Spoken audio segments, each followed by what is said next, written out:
করছি। এরপর যে কোরআন হাদিস থেকে মুখতাসর বক্তব্য রাখবেন হযরত মাওলানা মুফতি আলী হাসান। হযরত মাওলানা মুফতি আলী হাসান মদিনাতুন নূর হাফিজিয়া কওমি মাদ্রাসার হিফজ বিভাগের উস্তাদ। হুজুরকে কোরআন হাদিস থেকে বয়ান করার জন্য বিনীত অনুরোধ জানাচ্ছি।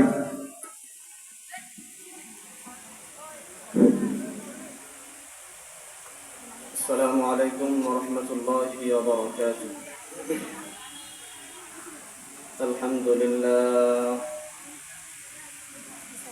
الحمد لله الذي جعل الشمس والقمر بحسبان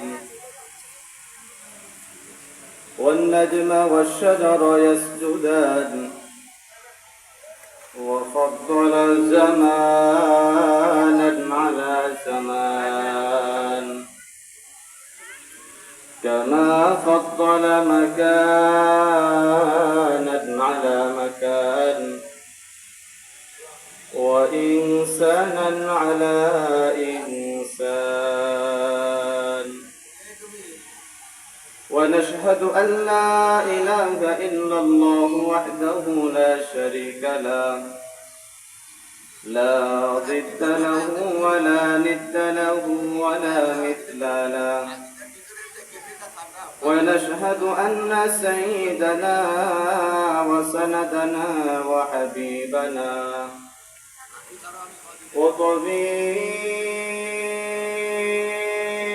وطبيبنا وطبيب قلوبنا ومولانا محمدا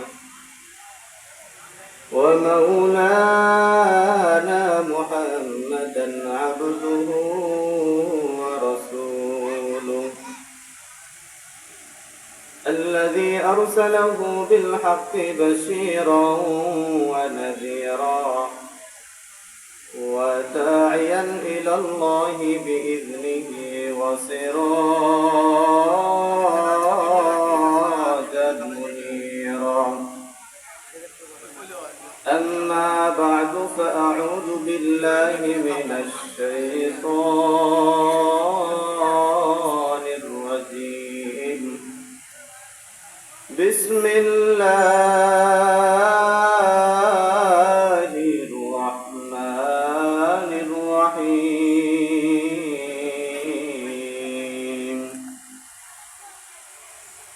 يا بني لا تشرك بالله إن الشرك لظلم عظيم.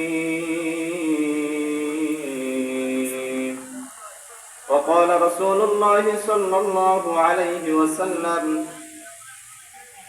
كل مولود يولد على فطرة الإسلام فأباه يهودانه أو ينصرانه أو يمجسانه أو كما قال النبي عليه الصلاة والسلام.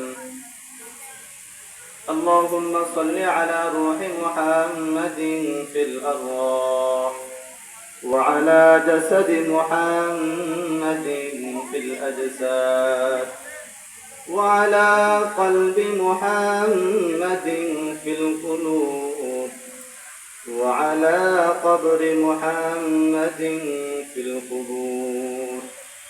سبحانك لا علم لنا إلا ما علمتنا إنك أنت العليم الحكيم. كونئن كمختار خداتم كبنايا كونئن كمختار خداتم كبنايا أمتكن كهبان خداتم كبنايا उम्मतकी निगाहबान खुदा तुमको बनाया या रब मेरे आँखों में समा जाए मदीना या रब मेरे आँखों में समा जाए मदीना मुझ मुद्दत से मेरा दिल की तमन्ना ये मदीना, मुद्दत से मेरा दिल में तमन्ना ये मदीना। আলহামদুলিল্লাহ, আল্লাহ পাকের দরবারে লাখো কোটি শুকরিয়া যে মহান রব্বুল আলামিন আজকের সময় পর্যন্ত আমাদের হায়াতকে দীর্ঘায়িত রেখে শারীরিক সুস্থতার সাথে রহিমাবাদ বেবলকপাড়া জামে মসজিদের উন্নয়ন কল্পে বিরাট তাফসীরুল মাহফিল, এই মাহফিলের প্যান্ডেলে কোরআন ও হাদিস থেকে আলোচনা শোনার জন্য আমাদেরকে কবুল করেছেন। এই জন্য সর্বপ্রথম সে রব্বে কারীমের দরবারে আমরা সবাই কালিমাতুশ শুকুর আদায় করি, বলি আলহামদুলিল্লাহ।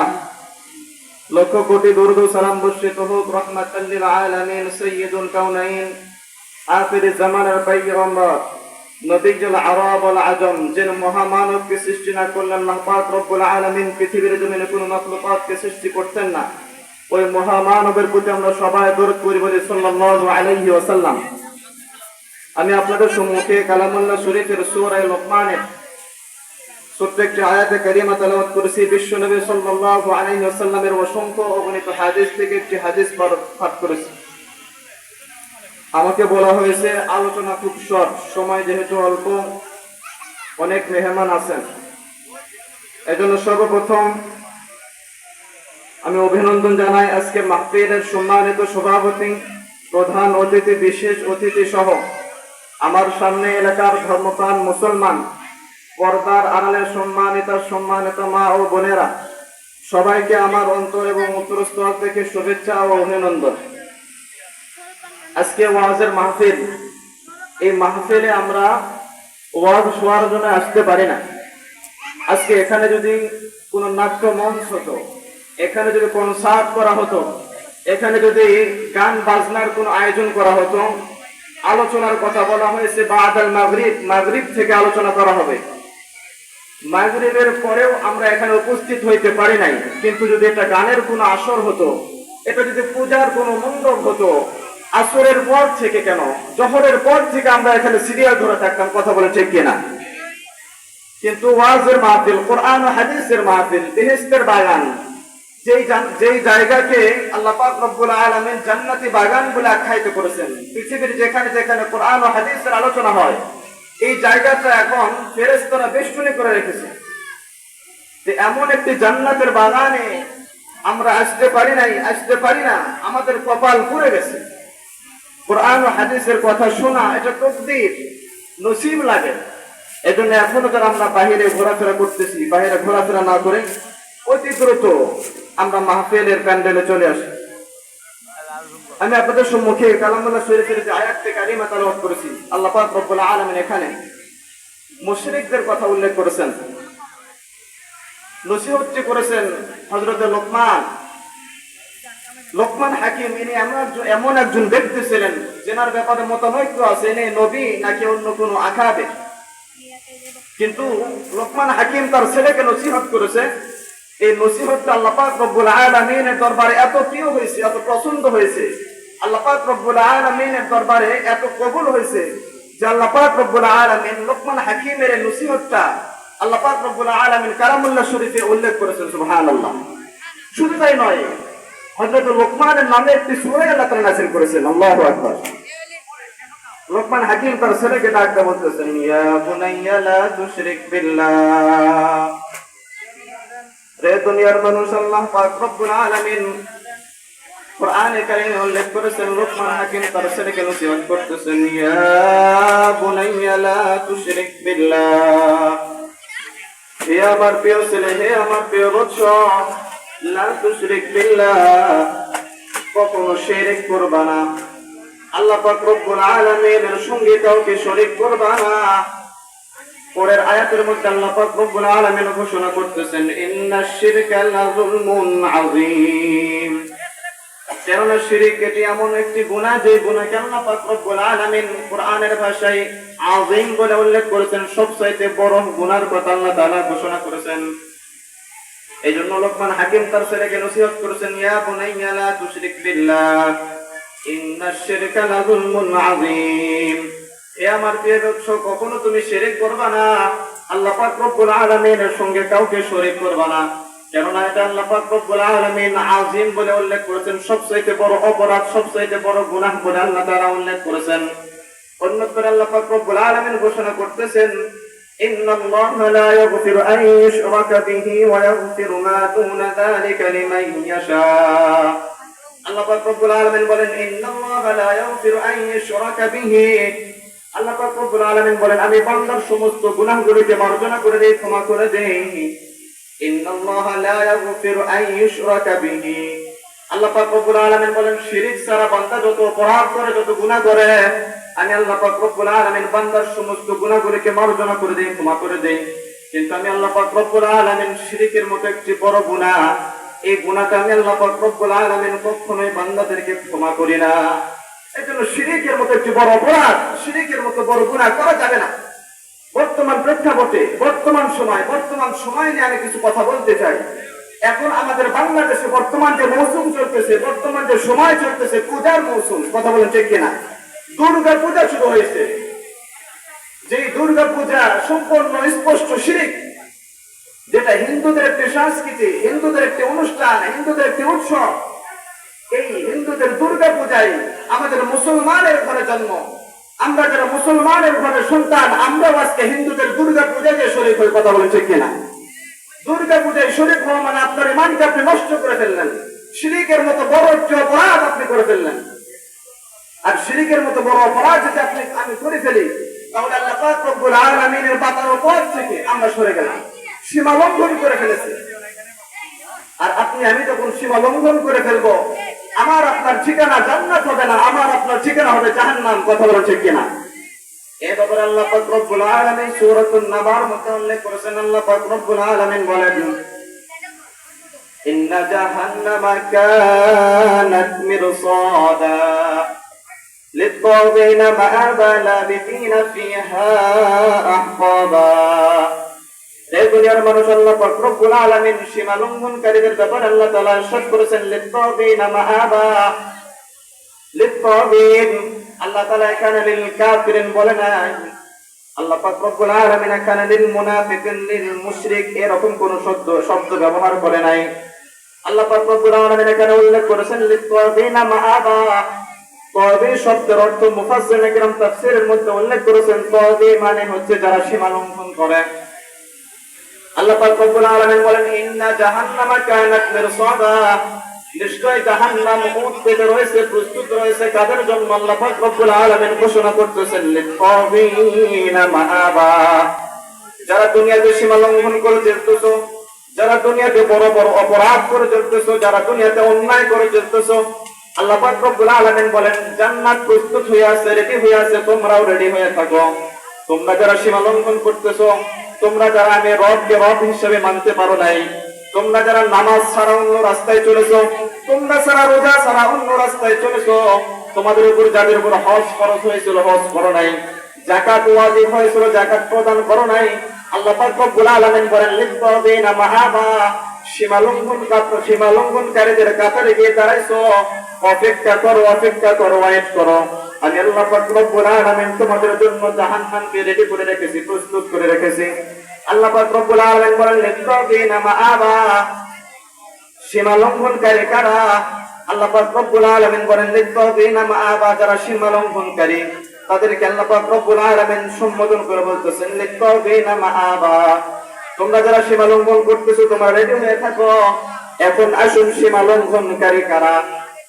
সীমা লঙ্ঘনকারী তারা সময় মতো এরকম ভাবে নামাজ আদায় করে না, যারা এরকম ভাবে যারা অন্যায় করে, যারা অন্যের উপর জুলুম করে, যারা অবিচার করতেছে, যারা মুসলমানের ঘরে জন্মগ্রহণ করার পরেও মুসলমানদের কাজ কি এগুলো আদায় করে না, মুসলমানের ঘরে জন্মগ্রহণ করার পরেও যারা হিন্দুদের মূর্তি পূজা করে, মুসলমানের ঘরে জন্মগ্রহণ করার পরেও যারা হিন্দুদের মণ্ডপে গিয়ে উপস্থিত হয়, মুসলমানের ঘরে জন্মগ্রহণ করার পরেও যারা সুদের খাতায় নাম লেখায়, মুসলমানের ঘরে জন্মগ্রহণ করার পরেও যারা ঘুষের টাকা নিজের পেটে ঢুকায়, আল্লাহ পাক রব্বুল আলামিন ঘোষণা করতেছেন, লিত-তাগীনা মাআবা।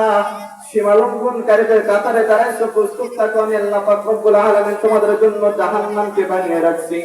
কেমন জাহান্নাম? আল্লাহ পাক রব্বুল আলামিন জাহান্নামের ভয়াবহতার কথা পরের আয়াতের মধ্যে উল্লেখ করছেন, আল্লাহ পাক রব্বুল আলামিন বলেন লাবিতিনা ফিহা আহকাবা, লাবিতিনা ফিহা আহকাবা। আল্লাহ পাক রব্বুল আলামিন বলেন এমন জাহান্নাম তাদের জন্য আমি প্রস্তুত করে রেখেছি রে দুনিয়ার মানুষ, এমন জাহান্নাম আমি তাদের জন্য রেডি করে রেখেছি। জাহান্নামের কথা যদি কোনো মানুষ কখনো এরকম ভাবে শ্রবণ করে থাকো তাহলে অবশ্যই নিজেকে সংশোধন করিয়া নাও। আল্লাহ পাক রব্বুল আলামিন বলেন লাবিতিনা ফিহা আহকাবা, আমি আল্লাহ পাক রব্বুল আলামিন তাদেরকে জাহান্নামে নিক্ষেপ করব একদিন দুই দিনের জন্য নয়, 1000 2000 বছরের জন্য নয়। আল্লাহ পাক রব্বুল আলামিন এখানে লাবিতিনা ফিহা আহকাবা, হুকুম শব্দের অর্থ হচ্ছে এরকম ভাবে 2,88,00,000 বছরের কথা আল্লাহ রাসূল সাল্লাল্লাহু আলাইহি ওয়াসাল্লাম হাদিস শরীফের মধ্যে উল্লেখ করেছেন। এক হুকবা সমান 2,88,00,000 বছর। কিন্তু আল্লাহ পাক রব্বুল আলামিন বলেন লাবিতিনা ফিহা আহকাবা, আমি এখানে হুকবুন ওয়াহিদ শব্দ ব্যবহার করি না, আমি আল্লাহ তাআলা জুমার সিগা ব্যবহার করেছি। আল্লাহ পাক রব্বুল আলামিন বলেন তোমাদেরকে সেই জাহান্নামের আগুনে হুকবার পর হুকবা, বছরের পর বছর, যুগের পর যুগ ওই জাহান্নামের আগুনে জ্বলতে হবে। যে জাহান্নামের কথা আল্লাহ পাক রব্বুল আলামিন পরের আয়াতের মধ্যে আলোচনা করতেছেন, লা ইয়াযুকুনা ফিহা বারদান ওয়ালা শারাবা। আল্লাহ পাক রব্বুল আলামিন বলেন লা ইয়াযুকুনা ফিহা বারদান ওয়ালা শারাবা, কেমন জাহান্নামের দুনিয়ার মানুষ একটু শুনিয়া নাও, জাহান্নামের ভয়াবহতার কথা একটু শুনিয়া নাও। আল্লাহ পাক রব্বুল আলামিন বলেন লা ইয়াযুকুনা ফিহা বারদান ওয়ালা শারাবা, লা ইয়াযুকুনা, তোমরা সাধন করবে, সেখানে গিয়ে অনুভব করবে সেই জাহান্নামের মধ্যে যখন আমি আল্লাহ পাক রব্বুল আলামিন তোমাদেরকে নিক্ষেপ করব, আমি আল্লাহ পাক রব্বুল আলামিন যখন তোমাদেরকে সেই জাহান্নামের মধ্যে ফেলে দেব, লা ইয়াযুকুনা ফিহা বারদান ওয়ালা শারাবা, এমন জাহান্নাম যে জাহান্নামের মধ্যে ঠান্ডা বলতে কোনো জিনিস থাকবে না। আল্লাহ তাআলা বলেন লা ইয়াযুকুনা ফিহা বারদা, সেখানে শৈত্যলতা অনুভব করতে পারবে না, কোন শীতলতা সেখানে থাকবে না। আল্লাহ পাক রব্বুল আলামিন বলেন লা ইয়াযুকুনা ফিহা বারদান ওয়ালা শারাবা, শুধু ঠান্ডা নয় রে দুনিয়ার মানুষ, আল্লাহ পাক রব্বুল আলামিন বলেন ওয়ালা শারাবা, শরবত ঠান্ডা পানীয় কোনো বস্তু সেদিন তোমাদেরকে দেওয়া হবে না। তোমরা যখন জাহান্নামের আগুনে জ্বলতে জ্বলতে কাতর হয়ে যাবে, চিৎকার করতে থাকবা, পিপাসায় তোমাদের কলিজাটা ফেটে যাবে। তোমরা যখন জাহান্নামের আগুনে পুড়তে পুড়তে তোমাদের কলিজাটা ছিন্ন বিচ্ছিন্ন হয়ে যাবে, তোমাদের শরীরটা যখন ক্ষতবিক্ষত হয়ে যাবে, তোমরা যখন পানি পানি বলে চিৎকার করতে থাকবে, তোমরা যখন চিল্লাইতে থাকবে আমাদেরকে পানি দাও পানি দাও, আল্লাহ পাক রব্বুল আলামিন তখন কি দেবেন একটু শুনিয়ে নেন। আল্লাহ পাক রব্বুল আলামিন বলেন লা ইয়াযুকুনা ফিহা বারদান ওয়ালা শারাবা, সেখানে তোমাদেরকে ঠান্ডা জাতীয় কোনো জিনিস দেওয়া হবে না, ইল্লা হামিমান ওয়া গাসসাকা। আল্লাহ পাক রব্বুল আলামিন বলেন ইল্লা, কিন্তু আমি আল্লাহ পাক রব্বুল আলামিন এখানে ইস্তিসনা করেছেন। আল্লাহ তাআলা বলেন আমি কিছু দেব না, কিন্তু দেব, কি দেব? আল্লাহ পাক রব্বুল আলামিন বলেন আমি সেদিন তাদেরকে ঠান্ডা জাতীয় কোনো জিনিস দেব না, তো কি দেব? আল্লাহ তাআলা বলেন ইল্লা, কিন্তু আমি দেব হামিমা ওয়া গাসসাকা।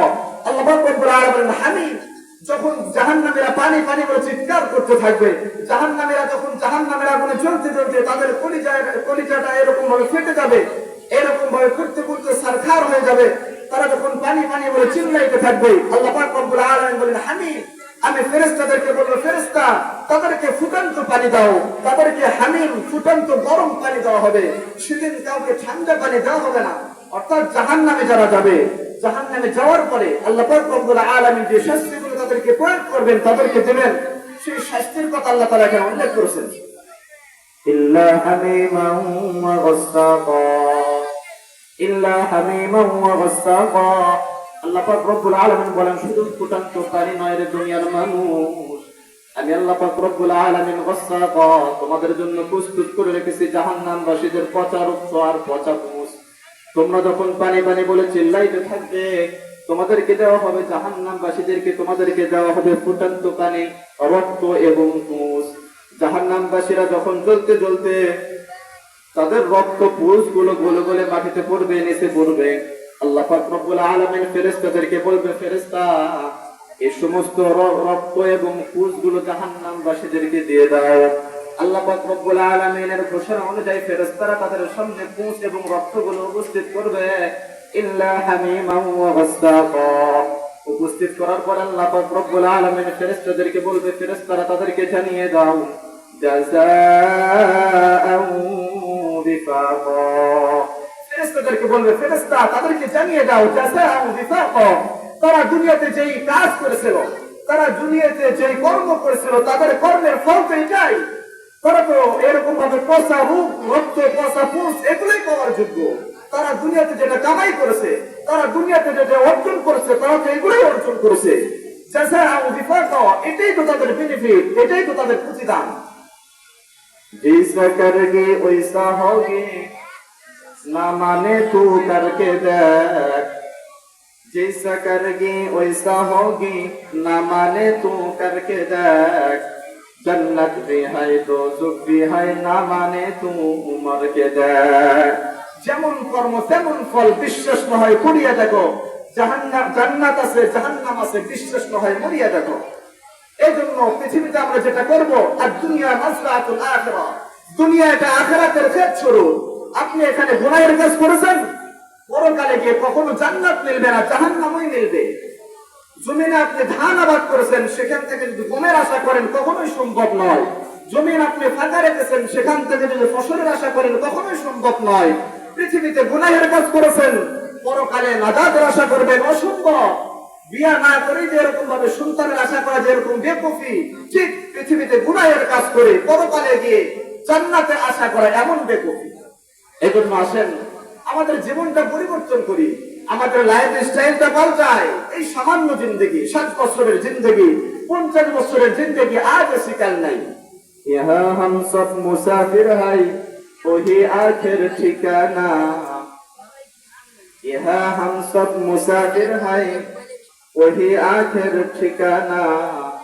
कोई आगे रवाना है, कोई पीछे रवाना। এ দুনিয়ার মানুষ, আপনার অতীতের দিকে তাকান, আপনার পেছনের দিকে তাকান। আপনার পূর্বে আপনার দাদা এই জমিনে জীবিত ছিল, আপনার পূর্বে আপনার বাবা এই জমিনে রাজত্ব করেছিল, আপনার পূর্বে আপনার বাবারা এক সময় এরকম ভাবে মাহফিলের স্টেজে, মাহফিলের এরকম এই মজলিসগুলোতে ঘোরাফেরা করত। কিন্তু ওই মানুষগুলো কিন্তু আজকে আর এই পৃথিবীর জমিনে নেই। ঠিক আমিও কিন্তু একদিন থাকবো না, আপনিও কিন্তু একদিন থাকবেন না। এই সামান্য সময়ের জিন্দেগি আজ আছে কাল নেই, আজ আছে কাল থাকবো না। যাওয়ার কোনো গ্যারান্টি নেই, আসার সিরিয়াল আছে, যাওয়ার কিন্তু কোনো সিরিয়াল নাই। এই দুনিয়ার মানুষ সময় থাকতে পিওর হন, সময় থাকতে নিজের জীবনটা পরিবর্তন করে ফেলুন। সময় থাকতে যদি পরিবর্তন নিজেদের করতে পারি, কাল কিয়ামতের ময়দানে যখন আল্লাহ পাক রব্বুল আলামিনের সামনে আমাদেরকে দণ্ডায়মান করানো হবে, ওই সময় যখন আল্লাহ পাক রব্বুল আলামিন আপনাকে আমাকে বিচারের সম্মুখীন করবেন, ওই সময় কিন্তু প্রত্যেকটি সময়ের হিসাব আমাকে আপনাকে দিতে হবে। আল্লাহ পাক রব্বুল আলামিন ঘোষণা করেছেন, ফাআইনাল মাফার, ফাআইনাল মাফার। আল্লাহ পাক রব্বুল আলামিন বলেন, সেদিন পালানোর কোনো পথ থাকবে না। আজকে পৃথিবীতে অপরাধ করেছো, বাংলাদেশে অপরাধ করেছো, ইন্ডিয়ায় যা পালায় আসো। বাংলাদেশ অপরাধ করেছো, লন্ডনে গিয়ে পালায় আসো। বাংলাদেশ অপরাধ করেছো, কানাডায় যা লুকিয়ে আসো। কিন্তু আমি আল্লাহ পাক রব্বুল আলামিন যখন তোকে হিসাবের সম্মুখীন করব, কাল হাসরের মাঠ, যেখানে ফাইনাল মাফার, আল্লাহ পাক রব্বুল আলামিন বলেন ওই জায়গায় অপরাধ করছো, পালায় যাবা, ফাইনাল মাফার, পালানোর কোনো পথ থাকবে না। সেদিন আমি আল্লাহ পাক রব্বুল আলামিন পাকড়াও করে ফেলবো, ধরে ফেলবো। সেদিন কোথায় পালাবা? তোমার জীবনের প্রত্যেকটি সময়ের হিসাব দিতে হবে, তোমার জীবনের প্রত্যেকটি সেকেন্ডের হিসাব দিতে হবে। আল্লাহ পাক রব্বুল আলামিন অন্যত্র ঘোষণা করেছেন, ওয়া কুল্লা শাইইন আহসাইনাহু কিতাবা। আমি আল্লাহ পাক রব্বুল আলামিন তোমার জীবনের প্রত্যেকটি চলা, তোমার জীবনের প্রত্যেকটি সময় আমি আল্লাহ পাক রব্বুল আলামিন সংরক্ষণ করে রেখেছি। আল্লাহ পাক রব্বুল আলামিন বলেন, তোমার জীবনে, তোমার শরীরে, তোমার চাহনি, তোমার দৃষ্টির প্রতিটি চাহনি, তোমার কানের প্রতিটি শোনা, তোমার জবানের প্রতিটি বলা, তোমার হাতের প্রতিটি স্পর্শ, তোমার পায়ের প্রতিটি চলা, তোমার যৌবনের প্রত্যেকটি অংশ, তোমার সকাল ও সন্ধ্যা, তোমার রাত ও দুপুর, তোমার দিন ও রাত, প্রত্যেকটি সময় আমি আল্লাহ পাক রব্বুল আলামিন সংরক্ষণ করে রেখেছি। ওয়া কুল্লা শাইইন আহসাইনাহু কিতাবা। আল্লাহ পাক রব্বুল আলামিন কি বলেন, কিভাবে সংরক্ষণ করে রেখেছি? ওয়া কুল্লা শাইইন আহসাইনাহু কিতাবা।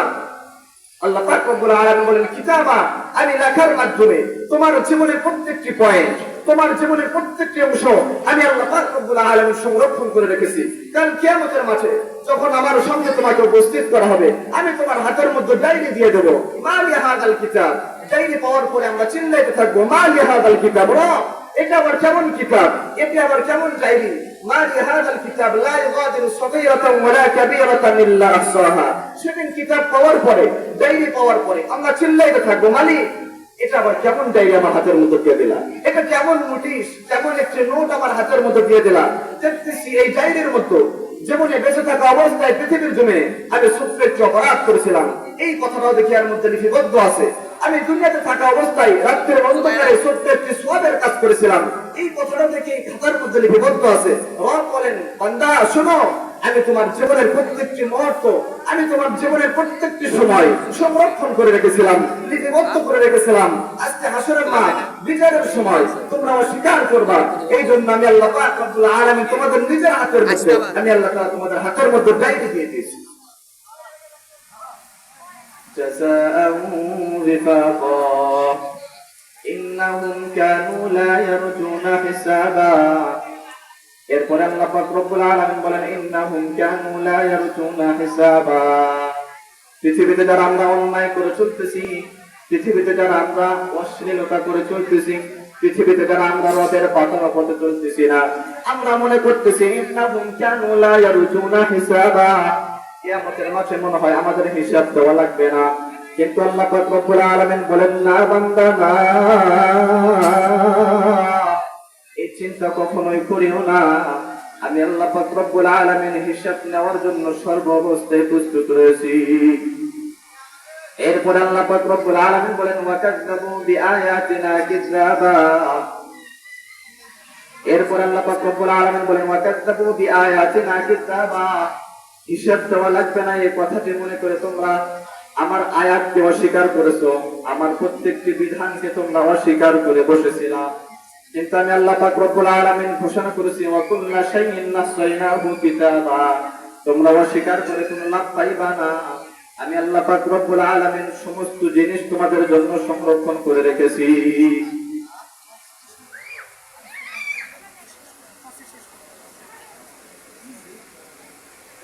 তো এই জন্য আমরা আমাদের জীবনটার পরিবর্তন করে নেই। আমরা যদি আমাদের জীবনটা জীবিত থাকা অবস্থায় পরিবর্তন না করি, একবার যখন আপনার আমার শরীর থেকে এই আপডাউনটা বন্ধ হয়ে যাবে, রুহুর আপডাউনটা বন্ধ হয়ে যাবে, চক্ষু বন্ধ হয়ে গেলে তখন কিন্তু আর সময় নেই। চক্ষু বন্ধ হয়ে গেলে তখন কিন্তু আর ইবাদত কেন, একটি আওয়াজ আপনার জবান থেকে আপনি বের করতে পারবেন না। তখন মনে চাইবে যে আল্লাহ আবার যদি আমাকে জীবন দান করতাম, পৃথিবীতে গিয়ে আর গুনাহের কাজ করতাম না, আমাকে যদি আবার জীবন ফিরিয়ে দিতাম, 24টা ঘন্টা তোমার ইবাদত বন্দেগী করতাম। আজকে যারা ব্যক্ত হয়ে গেছে, আজকে যাদের পা আর চলে না, আজকে যাদের চোখের দৃষ্টি আর কাজ করে না, আজকে যাদের কোমর আর কাজ করে না, আমরা বসে বসে কি চিন্তা করি? আমরা বসে বসে চিন্তা করি মালিক আমাকে যদি আবার সেই যৌবনকাল ফিরাইয়া দিতাম, আমি সঠিকভাবে তোমার সালাত আদায় করতাম, সঠিকভাবে রুকু সিজদা করে নামাজ আদায় করতাম। মালিক ডাকতে বলেন বান্দা আমি তোমাকে 70 বছরের জিন্দেগি দান করছিলাম, 60 বছরের হায়াত দান করছিলাম, এই 70 বছরের জিন্দেগির মধ্যে খালি দাপট করে বেড়াইছো, মোটর সাইকেল নিয়ে আড্ডা মেরে বেড়াইছো, 4 স্টোরে আড্ডা মেরে কাটাইছো। ওই সময় তোমার মসজিদের কথা একবারও মাথা আসে নাই, ওই সময় রবের কথা একবার তোমার স্মরণ করে নাই, ওই সময় আমার কুদরতি ভাই একবারও সিজদা দেও নাই। কিন্তু আজকে যখন তোমার যৌবন চলে গেছে, তুমি যখন বার্ধক্যে পৌঁছে গেছো, তোমার জবান আর কাজ করে না, তোমার চোখের দৃষ্টি আর চলে না, তোমার পা আর চলে না, তোমার হাতে আর যখন শক্তি নেই, তোমার ব্রেন আর যখন কাজ করতেছে না, তোমার লেবার যখন আর কাজ করে না, এখন আমি রবের সাথে এসে কি করতেছো? মেল দিতেছো। চামড়া যখন ছিল টাইট, আমার সঙ্গে করছো ফাইট, এখন হয়েছে চামড়া ঢিল, আমার সঙ্গে দিচ্ছ মেল। কথা বলেন ঠিক কিনা? কিন্তু রব তো সবকিছুই বলছেন, রব তো সবকিছুই দেখতেছেন, আমার রব সবকিছুই দেখেন, সবকিছুই বোঝেন। আমরা কি করতেছি? রবের সাথে চালাকি না, নিজেকে ধোঁকা দিতেছি, নিজেকে ধোঁকার মধ্যে ফেলাইতেছি, নিজে গড়তে পুরো নিজের করছে নিজেই আমরা করতেছি। এই জন্য টাইম থাকতে পিওর হন, সাপোর্ট দিবে জনগণ। এই জন্য সময় থাকতে যদি আমরা পিওর হয়ে যাই, সময় থাকতে যদি নিজেকে পরিবর্তন করে ফেলি, তাহলে কিন্তু মৃত্যুর আগে আপনার আমার ভয় করতে হবে না। মৃত্যুকে তখন আমরা এরকম ভাবে আলিঙ্গন করবো, মৃত্যু তখন আমার জন্য উপঢৌকন হবে। আল্লাহ রাসূল হাদিস শরীফের মধ্যে উল্লেখ করেছেন, মুমিনদের জন্য মৃত্যুটা একটি হাদিয়া। কোন মানুষ যদি প্রকৃত মুমিন হয়, মুত্তাকি হয়, পরহেজগার হয়, মৃত্যু তখন তার জন্য একটা হাদিয়া স্বরূপ আসবে। ইমানের হালতে আমি আপনি দুনিয়া থেকে যাইতে পারবো। এজন্য আসুন আমরা সবাই রবের পথে ফিরে আসি, রবের দরবারে ফিরি। মূর্তি পূজার কাছে যাই না, শিরিক করার জন্য মহস্পটে যাই না, শিরিক করার জন্য মূর্তি পূজার সামনে দাঁড়াই না, দুর্গা পূজায় না যাই, দুর্গা পূজায় গিয়ে নিজের ইমানটা নষ্ট না করি। আল্লাহ পাক রব্বুল আলামিন আমাদের সবাইকে শিরিকের মতো বড় বড় অপরাধ এবং যাবতীয় গুনাহ থেকে আল্লাহ তাআলা আমাদেরকে হেফাজত করুন, আমিন। ওয়া আখিরু দাওয়ানা আলহামদুলিল্লাহি রাব্বিল আলামিন। আসসালামু আলাইকুম ওয়া রাহমাতুল্লাহি ওয়া বারাকাতুহু।